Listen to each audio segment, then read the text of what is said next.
नमस्कार, मैं सौरभ पांडे आप सभी का स्वागत करता हूं अपने YouTube channel Mahadev smart classes में। अभी तक हमने जो प्रतिशत के ऊपर चर्चा की थी वहां पर हमने आय व्यय संबंधी प्रश्न सॉल्व कर रहे थे और उसी के आगे हम बढ़ते हैं। आज जो क्वेश्चंस देखना है इसमें से एक क्वेश्चन हमने करा रखा था कि रतन का व्यय तथा बचत का अनुपात 5:1 है। यदि उसकी आय में 25% की वृद्धि तथा बचत में 15% की वृद्धि होती है तो उसके व्यय में प्रतिशत वृद्धि ज्ञात कीजिए। इसको मैंने पिछले वीडियो में ही आपको करा रखा है। ठीक, आगे बढ़ते हैं। आगे वाले क्वेश्चंस को ध्यान से देखते हैं। आगे के क्वेश्चंस में जो है वो आपका क्वेश्चन है कि श्रीमान कपूर अपनी आय का 20% घर के किराए पर तथा शेष का 70% घरेलू खर्चों पर खर्च करते हैं। यदि उनके पास 1800 रुपये बचते हैं तो उनकी आय कितनी है। ठीक, क्लियर। आपसे कहा है कि श्रीमान कपूर अपनी आय का 20% किराए पर तथा शेष का 70%। अब ध्यान दीजिएगा, यहाँ पर टोटल होता कितना है 100%। 20% उन्होंने किराए पे खर्च कर दिया यानी माइनस कर दिया 20%। अब बचा कितना 80%। क्लियर। और जो ये 80% बचा, इस 80 का उन्होंने कहा कि तथा शेष का 70% यानी इस 80 का 70%। और जब हम 80 का 70% निकालेंगे तो 80 गुणे 100 बटा 70 गुणे 100/100 करेंगे यानी कितना हो जाएगा 56, 56। यानी हम यहाँ से कह सकते हैं कि जो शेष बचा था 80 का, उसमें से 56 जो है उन्होंने क्या कर दिया, घरेलू खर्चों पर खर्च कर दिया। भाई टोटल 100 होता है जिसमें से 20 उन्होंने खर्च किया घर के किराए पर, 56 खर्च किया घरेलू खर्चों पर।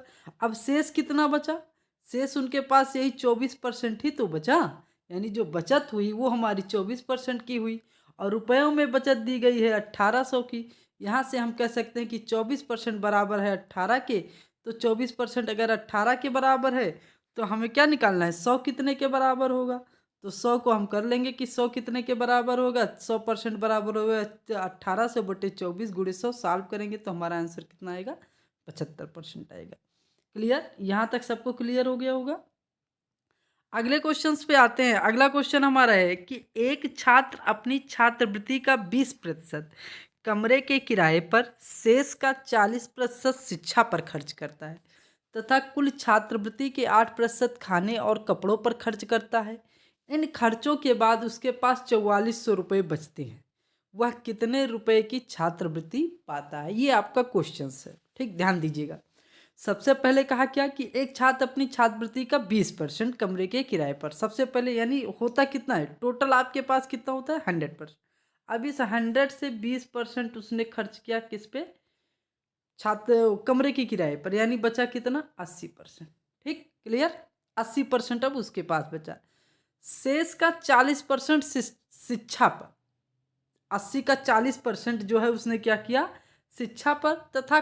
अब 80 का 40% निकालेंगे तो कितना आएगा 80 गुणे शेष का है ना 80 गुणे 100, 40/100 करेंगे, सॉल्व करेंगे।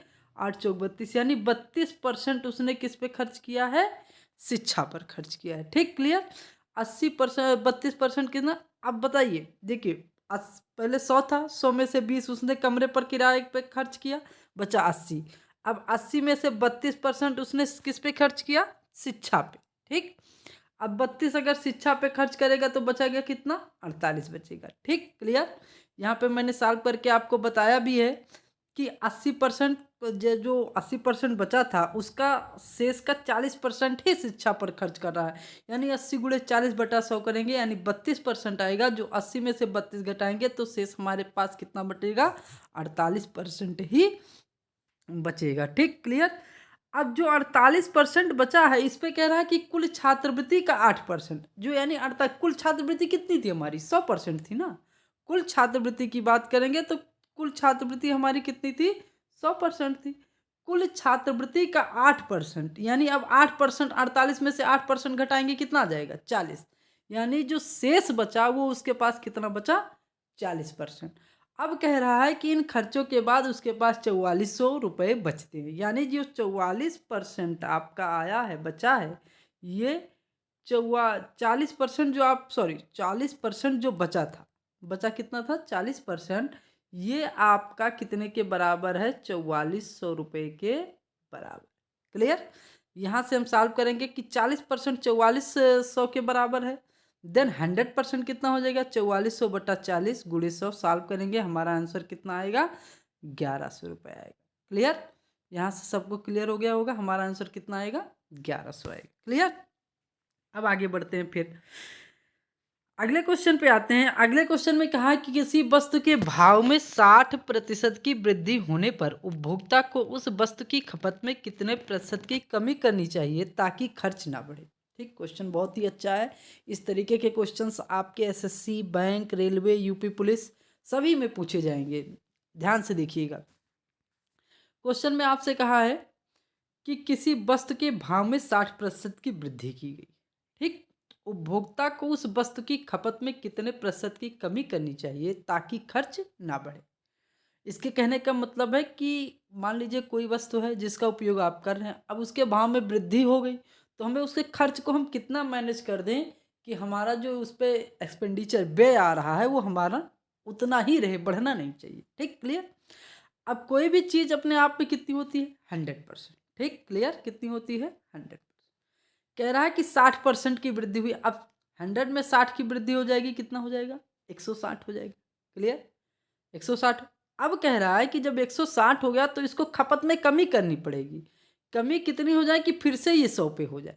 भाई हमें तो प्राप्त 100 रुपये का खर्च करना है ना, तो 100 था, जब वृद्धि हुई तो 160 हो गया। अब 160 को हमें कितना कम करें कि 100 हो जाए, यानी हमें कम करना कितना? 60। कम कितना करना पड़ेगा? 60। ध्यान दीजिएगा, यहाँ पे कम कितना करना पड़ेगा? 60 कम करना पड़ेगा। और कितने से कम करना पड़ेगा? 160 से। यानी हमारा 160 का कितना प्रतिशत है यही निकाल लें, हमारा आंसर आ जाएगा। तो 160 का जितने का रहेगा वो हमेशा नीचे रहता है, यानी 60 बटा 160 गुणे 100 सॉल्व करेंगे, यानी 75 बटा 2 आएगा, जिसका आंसर कितना होगा? 37.5%। क्लियर? समझ गए होंगे। एक बार फिर से ध्यान दीजिएगा। कोई भी वस्तु अपने आप में 100 होती है, 60% की वृद्धि हुई, कितनी हो गया? 160। अब कह रहा है कि फिर से वही 100 लाना है तो हमें कमी कितनी करनी पड़ेगी? 60 की। कितने से करनी पड़ेगी? 160 से, यानी जितने से करनी पड़ेगी उसको नीचे रखते हैं। 60 बटे 160 गुणे 100 करेंगे, सॉल्व करेंगे, 75 बटा 2 यानी 37.5 आपका आंसर आ जाएगा। ठीक, क्लियर? समझ गए? अगले क्वेश्चन पे आते हैं। अगला क्वेश्चन हमारा है कि किसी वस्तु के मूल्य में 25% की वृद्धि की कमी की गई। सॉरी, इसमें कहा है कमी की गई। किसी वस्तु के मूल्य में 25% की कमी की गई, इसे इसके प्रारंभिक मूल्य पर लाने के लिए नए मूल्य में कितने प्रतिशत की वृद्धि करनी पड़ेगी। ध्यान दीजिएगा, इस क्वेश्चन में थोड़ा सा क्या किया है, कॉम्प्लिकेटेड मामला यही किया। पहले वाले क्वेश्चन में वृद्धि की गई थी, इसमें क्या किया गया है? कमी की गई। अब कह रहा है कि किसी वस्तु के मूल्य में 25%। अब भाई था पहले कितना? आप ध्यान दीजिएगा, यहाँ पे सबसे पहले था कितना? 100। 25 की कमी हुई, कितना हो गया? 75। अब कह रहा है कि फिर से हमें प्रारंभिक मूल्य पर, यानी प्रारंभिक मूल्य कितना था? 100 लाने के लिए हमें क्या करना पड़ेगा? इस बार वृद्धि करनी पड़ेगी। कितनी वृद्धि? 25। और कितने से? 75 से। तो हमारा क्या बनेगा? 25 बटा 75 गुणे 100 सॉल्व करेंगे, कितना आ जाएगा? 33 सही 1/3%। क्लियर? ये सारे क्वेश्चन आपको बहुत ही सेकंडों में आपको लगाने हैं। ऐसे क्वेश्चंस आपको प्रत्येक पेपर में मिलेगा, चाहे जो भी पेपर आप देने जाएंगे, एक आध क्वेश्चन जरूर प्रतिशत से अगर आपके सिलेबस में है तो यहाँ से क्वेश्चन बनने की प्रबल संभावनाएं रहती हैं। क्लियर? आगे आते हैं, एक क्वेश्चन और देख लेते हैं। ये जो है ये old and new rate based questions है, जैसे कि आपको नया मूल्य दे देगा, पुराना मूल्य पूछेगा, इन तरीकों से क्वेश्चंस है। ठीक, क्वेश्चन हमारा है कि सेब की कीमत में 20% की कमी होने के कारण एक व्यक्ति 54 रुपये में 10 सेब अधिक खरीद सकता है। ठीक, तो कीमत में कमी होने के बाद प्रति दर्जन सेब की कीमत ज्ञात कीजिए। ठीक, क्लियर? यही क्वेश्चन है, अच्छा क्वेश्चन है, ये एसएससी में पूछा गया क्वेश्चन। आपके प्रीवियस ईयर में आप जाएंगे तो एसएससी में ये पूछा गया क्वेश्चन। अब देखिए, सबसे पहले आपको क्या करना है, सेब की कीमत में 20% की कमी हुई है। ठीक भाई, 54 रुपया है, 20% की कमी हुई, यानी 54 का अगर हम 20 रुपये 20% की कमी करेंगे, 54 गुणे 20/100 साल। ठीक, सॉल्व करेंगे तो हमारा कितना आएगा? 10.8। इतने रुपए की क्या हुई है, कमी हुई है, 10.8 रुपए। अच्छा, सेब अधिक कितने मिल रहे हैं, 10। कमी कितने रुपए की, 10.8 की। और हमें सेब कितना मिला अधिक, 10। यानी हम कह सकते हैं इस 10.8 में ही तो हमें 10 सेब मिला है। क्लियर? यानी एक सेब का दाम हमारा 10.8 को अगर हम 10 से भाग दे दें तो हमें एक सेब का दाम मिल जाएगा। क्लियर? भाई देखिए, हमने सबसे पहले क्या किया, 54 से 20% जो हमें कमी हुई थी उसको निकाल लिया। हमारा आया कितना, 10.8, यानी 10.8 की कमी हुई है उसके भाव में। और सेब अधिक कितने मिल रहे हैं मुझे, 10 सेब अधिक मिल रहे हैं। अब 10 सेब अधिक मिल रहे हैं, इसके कहने का मतलब है कि जो ये 10 रुपये 8 पैसे में एक्स्ट्रा दे रहा हूँ, इसी में तो 10 सेब मुझे अधिक मिल रहे हैं। तो यहाँ से अगर हम एक सेब का दाम निकालें तो 10.8/10 करेंगे। इस तरीके से 12 सेब का दाम करें तो 10.8/10 गुणे 12 सॉल्व करेंगे तो 12.96 प्रति दर्जन आ जाएगा, आपका आंसर आ जाएगा। क्लियर? समझ में आया होगा आप सभी को। आपको बता दें कि ये जो मैं पढ़ा रहा हूँ इसके सारे पीडीएफ के जो सारा ये स्लाइड है इसका पीडीएफ आपको हमारे टेलीग्राम ग्रुप में मिल जाएगा। और टेलीग्राम ग्रुप का लिंक मैंने अपने डिस्क्रिप्शन बॉक्स में लिख रखा है। ठीक, आपको ऐसे ही क्वेश्चंस और ऐसे ही ट्रिक्स आपको हमेशा हमारे यूट्यूब चैनल पर मिलते रहेंगी। और भी अच्छी अच्छी ट्रिक्स मिलेंगी और भी अच्छे अच्छे बुक्स मिलेंगे। और जो हमारे पास पीडीएफ है उसको हम टेलीग्राम ग्रुप पर आपको प्रोवाइड कराते रहेंगे।